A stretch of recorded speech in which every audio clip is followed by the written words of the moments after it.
பூஜை அறை வந்து மேற்கு பக்கமாக இருக்குது, நாங்கள் மேற்கு பார்த்து வழிபடலாமா?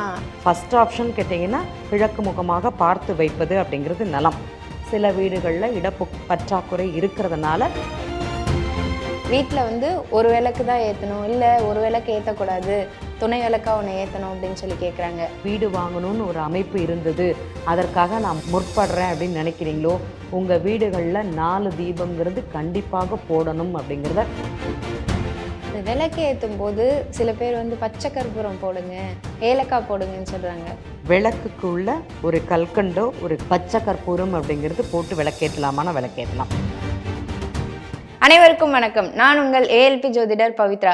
நம்ம கூட இன்னைக்கு யார் இருக்கா அப்படின்னா ஏஎல்பி ஜோதிட ஆசிரியர் ஸ்ரீ உமா வெங்கட் மேம் அவர்கள் இருக்காங்க. வணக்கம் மேம். வணக்கம்மா. ஒரு கேள்வி மேம், இன்னைக்கு பல பேரோட வீட்டில் பூஜை அறை வந்து கிழக்கு பக்கமாக இருக்குது. மேக்சிமம் எல்லாரோட வீட்லேயும் அப்படி தான் இருக்கும்.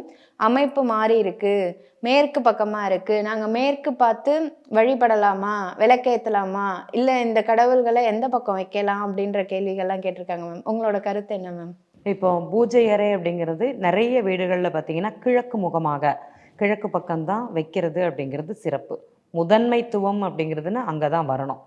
இன்றைக்கி வந்து வீடுகள் பார்த்திங்கன்னா ரொம்ப சுருங்கி போச்சு, அவங்களுக்கு இடம் அப்படிங்கிறது ரொம்ப குறைவாக இருக்குது. இருக்கிற இடத்துல பூஜா முறை அப்படிங்கிறத அங்கே ரெடி பண்ணுறாங்க. அந்த கபோர்டில் வைக்கிறதா இருந்தாலும் சரி, செவத்தில் வைக்கிறதா இருந்தாலும் சரி, கிழக்கு முகமாகவோ மேற்கு முகமாகவோ வைக்கலாமானா வைக்கலாம். சுவாமி படம் வந்து மேற்க பார்த்து அப்படிங்கிறது இருக்கும். சில வீடுகளில் வடக்கு பக்கமாகவும் இருக்கக்கூடிய ஒரு ஐதீகம் அப்படிங்கிறது இருக்குது. தென்முகமாக மாத்திரம் இந்த பூஜை அறையோ இல்லைன்னா சுவாமி படங்களோ இருப்பது அப்படிங்கிறது அவ்வளோ சிறப்புங்கிறது கிடையாது. ஃபஸ்ட் ஆப்ஷன் கேட்டிங்கன்னா கிழக்கு முகமாக பார்த்து வைப்பது அப்படிங்கிறது நலம். சில வீடுகளில் பற்றாக்குறை இருக்கிறதுனால மேற்கு முகம் வைக்கலாமானா வைக்கலாம். இல்லைங்க நாங்கள் வடகிழக்கு திசையிலேயே நாங்கள் வச்சுக்கிறோன்னு சொன்னீங்கன்னா ரொம்ப விசேஷம். வடக்கு பக்கம் இல்லாமல் வடகிழக்கு பாகமாக வைப்பது அது குபேர வாசல் அப்படிங்கிறது நமக்கு ஒரு சொல்லுவோம்.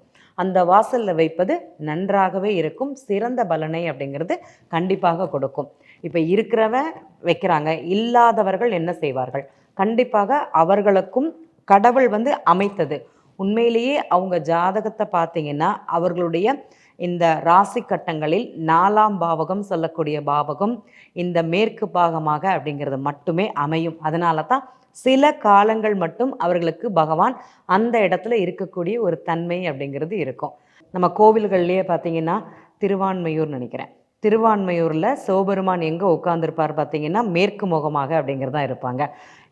பிரகார தெய்வங்கள் அப்படிங்கிறது பார்த்தீங்கன்னா சுவாமியோட சுற்றி நம்ம எப்போதுமே இந்த பக்கம் சுவாமி இருக்கும், இப்படி தான் இருக்கும். ஆனால் தட்சிணாமூர்த்தி தான் சுற்றி வரும்போது வலமாக அப்படிங்கிறது இருந்திருப்பாங்க. நிறைய பேர் பார்த்துருப்பீங்க. அவர்களுடைய ஜாதக அமைப்பின்படி அந்த வீட்டோடைய அமைப்பு, அதில் இருக்கக்கூடிய பூஜா ரூமோட அமைப்பு அப்படிங்கிறது இருக்கும் அப்படிங்கிறது சொல்லலாம். இதில் என்னென்னா கிழக்கு மேற்கு வடக்கு தென்முகமாக இல்லாமல் தென் திசை பார்த்து விளக்கேற்றாமல் இருந்தாலே சிறப்பு. அதை மாத்திரம் தவிர்த்துண்டாலே நல்லது அப்படிங்கிறத சொல்லிக்கிறேன். வீட்டில் வந்து ஒரு விளக்கு தான் ஏற்றணும், இல்லை ஒரு விளக்கு ஏற்றக்கூடாது, துணை விளக்காக ஒன்று ஏற்றணும் அப்படின்னு சொல்லி கேட்குறாங்க. அது ஏதாவது சாஸ்திரப்படி அந்த மாதிரி ஏதாவது இருக்கா மேம்? கண்டிப்பாக. இப்போது நம்ம ஒரு கல்யாணத்துக்கு போகிறோம், கல்யாணத்துக்கு மாலை போடுறத நிறைய பேர் பார்த்துருப்போம். எத்தனை மாலை போடுறாங்க? 2 மாலை போடுறாங்க. துணை மாலை அப்படிங்கிறத சேர்த்து தான் போடுவாங்க. சிலர் பார்த்திங்கன்னா ஒரு பிரதான விளக்கு அப்படிங்கிறது ஏற்றுவாங்க, அதற்கு துணை விளக்கு அப்படிங்கிறது ஏற்றுறதே கிடையவே கிடையாது. நம்ம சாஸ்திரத்துலேயே என்ன சொல்லுவாங்கன்னா ஒரு நல்லெண்ணெய் தீபமும் ஒரு நெய் தீபமும் அப்படிங்கிறது ஏற்றணும். இந்த நல்லெண்ணெய் தீபம் அப்படிங்கிறது பகவானுக்கும், நெய் தீபம் அப்படிங்கிறது அம்பாளுக்கும் ஏற்றக்கூடிய ஒரு தன்மை. சிவனும் பார்வதியுமாக அந்த விளக்கு ரூபத்தில் நமக்கு பிரத்யட்சப்படுவாங்க நம்ம ஆற்றுல அப்படிங்கிறது தான் ஐதீகம். நிறைய பேர் அதை செய்ய விட்டுடுறாங்க, தவறிடுறாங்க அப்படிங்கிறது சொல்லலாம். இன்னும் சில வீடுகளில் பார்த்திங்கன்னா வீடு அந்த பூஜா ரூம் ஃபுல்லாக விளக்காக இருக்கும். அவ்வளோ ஒரு போன உடனே அந்த தெய்வாதீனம் நிறைந்த வீடுன்னு சொல்லுவாங்க தெரியுமா, அந்த மாதிரி ஒரு அமைப்பை அப்படிங்கிறது பார்க்கலாம். இன்னும் சில பேர் என்ன செய்வாங்கன்னா இந்த 4 முக தீபங்கிறது போடுவாங்க. ஒரு விளக்கு, இன்னொரு துணை விளக்கு, இங்கே குலதெய்வத்திற்காக ஒரு விளக்குன்னு தனியாக போடுவாங்க. உண்மையிலேயே துணை விளக்கு போடுவதாக இருந்தீங்கன்னா நீங்கள் குலதெய்வத்தை வீட்டில் வச்சு கும்பிடக்கூடிய ஒரு அமைப்பு. இன்னொரு கேள்வி வரும், உக்ர தெய்வமாக இருந்ததுன்னா நாங்கள் வீட்டில் வச்சு கும்பிடக்கூடாது அப்படிங்கிற ஒரு தன்மைங்கிறது இருக்கும். குலதெய்வத்தை விளக்கின் ரூபமாக நம்ம வீட்டில் வச்சு வழிபாடு பண்ணணும். நம்ம கோவில்களில் நம்ம தீபம் போடுறோம். இப்போ பரணி தீபம்ங்கிறது எல்லாருக்கும் தெரியும். அன்னைக்கு தீபம் எப்படி போடுவாங்கன்னா, நம்ம தினமும் ஒரு திரி அப்படிங்கிறது நம்ம கணக்காயிட்டு கோவிலில் ஏற்றணும் அப்படிங்கிறது ஐதீகம். அப்படி தானே? இப்போ வந்து பரணி அன்னைக்கு கார்த்திகை மாதத்தில் வரக்கூடிய பரணி நட்சத்திரத்தம் அன்னைக்கு பரணி மகாதீபம்ங்கிறது ஏற்றுவாங்க. அதோட ஐதீகம் என்னன்னு உங்கள் எல்லாருக்குமே தெரியும். 365 திரிகளை ஒருமிச்சு போட்டு அதில் தீபம் ஏற்றுவது அப்படிங்கிறது சிறப்பு. அதுதான் அதோட ஐதீகம். நம்ம தினமும் போய் கோவிலில் தீபம் போட முடியாது. ஆனால் இந்த பரணி தீபம் போடுவதன் மூலமாக அந்த ஒரு நாள் அந்த விஷயத்தை செஞ்சிடலாம் அப்படிங்கிறது இன்றைக்கி எல்லாருமே செஞ்சுட்டு வராங்க. பார்த்தீங்கன்னா பெரிய அகல் விளக்கு பரணிங்கிறது வாங்கிட்டு அதில் போய் தீபம் அந்த 365 திரியை எண்ணி கட்டி அதுக்கப்புறம் அதில் தீபத்தை கோவிலில் போய் போடுவாங்க. இதோட ஐதீகம்ங்கிறது அதுதான். இன்றைக்கி எல்லாருமே செய்கிறாங்களான்னா எல்லாருமே செய்கிறாங்க. அதே மாதிரி இந்த வீடுகளில் தீபம் ஏற்றும் போது குலதெய்வத்திற்காக ஒரு தீபம்ங்கிறது கண்டிப்பாக போடணும். அதே மாதிரி இன்னொரு விளக்கு, எனக்கு பிடித்த தெய்வத்துக்கு ஒரு தீபம்ங்கிறது போடுவாங்க. மொத்தம் 4 தீபம்ங்கிறது அவங்க வீட்டில் எரியும். இந்த 4 தீபம் யார் போடுறாங்களோ அவங்களுக்கு இந்த மனை யோகம்ங்கிறது சீக்கிரமாகவே கிடைக்கும். உண்மையிலேயே உங்களுக்கு வந்து வீடு வாங்கணும்னு ஒரு அமைப்பு இருந்தது, அதற்காக நான் முற்படுறேன் அப்படின்னு நினைக்கிறீங்களோ, உங்கள் வீடுகளில் 4 தீபம்ங்கிறது கண்டிப்பாக போடணும் அப்படிங்கிறத இந்த இடத்துல பதிவு பண்ணுறேன். சில வீடுகளில் 5 தீபம்ங்கிறது போடுறாங்க, எப்படியோ 5 விளக்கு அப்படிங்கிறது போடுறாங்க. அந்த 5 தீபம் போடும்போது அந்த குலதெய்வம் அந்த வீட்டில் வந்து அவ்வளோ சுபிக்ஷமும் அந்த வீட்டில் நிறைஞ்சிருக்குமானா நிறைஞ்சிருக்கும். இந்த பற்றாக்குறைன்னு சொல்லுவாங்க, பொருளாதாரத்தில் ஒரு பற்றாக்குறையோ மன நிம்மதிக்காகவும், அதே மாதிரி இந்த 5 தீபம் போடும்போது வீட்டில் அஷ்ட ஐஸ்வர்யம் நிலைந்திருக்கும் அப்படிங்கிறது சொல்லுவாங்க. அதை கண்டிப்பாக அவங்க வீட்டில் இருக்கும் அப்படிங்கிறது எல்லாருக்கும் தெரிந்தது, உணர்ந்த உண்மை. யார் வீட்டிலலாம் போடுறீங்களோ நீங்கள் கொஞ்சம் யோசிச்சு பாருங்கள். என்ன பிரச்சனை இருந்தாலும் பகவான் பார்த்துக்கிறாருன்னு விட்டுட்டோன்னா பகவானே அதை வந்து சரி பண்ணி கொடுப்பார் அப்படிங்கிறது இங்கே சொல்லலாம். எந்தெந்த விளக்கில் ஏற்றினா என்னென்ன விசேஷங்கள் மேம்? இப்போ நம்ம வீட்டில் ஏற்றும் போது முன்னாடி வந்து குத்து விளக்கில் விளக்கு ஏற்றுவாங்க. ஆனால் நான் பார்த்த இதில் திருவனந்தபுரத்தில் என்ன பண்ணுவாங்கன்னா குபேர விளக்கு அப்படின்னு ஒன்று இருக்குது. அந்த விளக்கோட தன்மை, விளக்கோட பேரே குபேர விளக்கு. ரொம்ப அருமையான விளக்கு, அப்படியே அழகாக குழிஞ்சிருக்கும். ஒரு 50 எண்ணெய் அதில் விடலாமான்னா தாராளமாக விடலாம். அது வந்து ஒரு நாள் மொத்தமும் விளக்கேற்றக்கூடிய தன்மை இருக்குமானா கண்டிப்பாக இருக்கும்.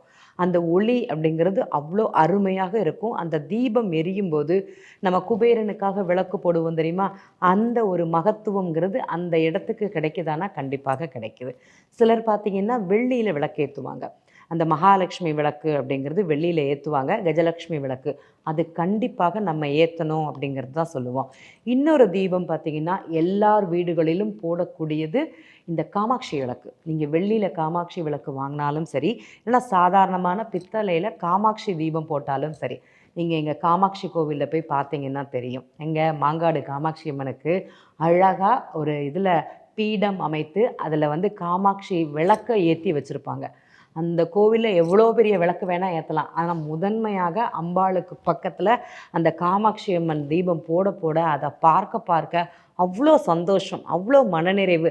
அது நிறுத்தி நிதானமாக தெளிவாக அது எரியும் போது நமக்கு என்னமோ எல்லா பிரச்சனைகளும் முடிந்து அம்மனே அந்த விளக்கு ரூபத்தில், ஒளி ரூபத்தில் நம்ம வீட்டுக்கு வந்ததாக உணரக்கூடிய ஒரு தன்மைங்கிறது இருக்கும். நீங்கள் சொல்கிற எந்த விளக்கும் எனக்கு தெரியாது, நான் எங்காத்துல காமாட்சி விளக்கு தான் ஏற்றுறேன், கண்டிப்பாக ஏற்றுங்க. பக்கத்தில் ஒரு அகல் விளக்கு ஏற்றுங்க. மண்ணினால் ஆன அகல் விளக்கு அப்படிங்கிறது ரொம்ப சிறப்பு. ஏன்னா இந்த பஞ்சபூத தத்துவத்தில் அகல் விளக்கு அப்படிங்கிறது ஒரு இது.